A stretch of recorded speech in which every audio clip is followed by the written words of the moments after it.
Hi, this is Peter Stanley. Welcome to my channel. Today I want to announce a GroBucket giveaway.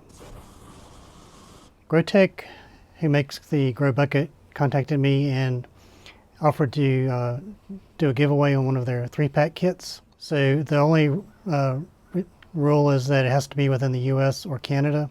So if you're in one of those two countries, you can enter the giveaway. I bought a 3-pack for myself earlier in the year, and I'm using all three, and I love the system. It's similar to some of the other sub-irrigated planters I've seen in the DIY bucket and bucket builds, which I've done a video on. I've also done a video on the GroBucket, the detailed installation, and a quick video. I'll put those in the description.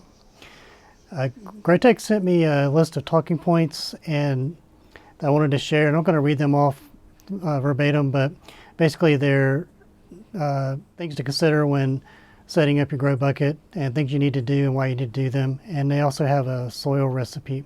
So I'll put all that in the description, so please take a look at that. To enter the giveaway, put hashtag GroBucket in the comment and make sure the spelling matches what I've got on the screen, because that's what I'll search on when I'm filtering the comments. And also for something I'm deviating from what I normally do, with YouTube, it's kind of a challenge to contact people because they don't have a messaging system within YouTube.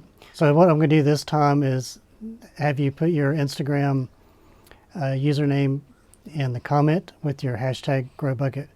And what I'll do is, if you win, I'll direct message you through Instagram to get your contact info. So so you'll need an Instagram account. So yeah, so let me show you a couple of the plants I'm using in the GroBucket. Okay, here's the Zucchini Squash that started.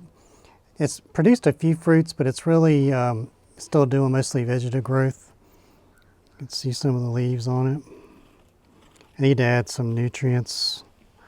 Yeah, it's doing really well. I'll show you the other side too. It's kind of getting blocked a little bit by this tomato plant, but yeah, here's some of the other foliage. So it should start producing more flowers and fruits here pretty soon. And here's my other one. This is an olive ricotta. It's a variant of the chocolate ricotta. It's from the same cross. Actually growing it side by side with this self-watering container I built, the bucket and bucket design. And this one that's actually sitting up a few inches higher, but to me they're pretty much about the same, growing really well. We've got a few fruits. This one's starting to turn ripe. They're ripening out to like a kind of a golden olive color. There's another one starting to turn. And this definitely needs nutrients. I'm going to pour some here in just a minute. I like these because of the water level indicator. Let you know when it's time to add more. And I'll show you some videos of both this build and this build. I'll put them in the description. This works just as well, but it's a lot more work to put together and needs more materials too. I think the GroBucket is very good value. I wanted to show those, and I'll run this contest for about 2 weeks and then I'll announce the winner. I'll do a random drawing, and again, just remember hashtag GroBucket and put your Instagram handle in the comments so I can reach you there and get your contact info if you win. So yeah, some awesome leaves on these. Really nice, healthy looking plant. So anyway, thank you very much for watching. Good luck on the giveaway. Please like, comment, and subscribe.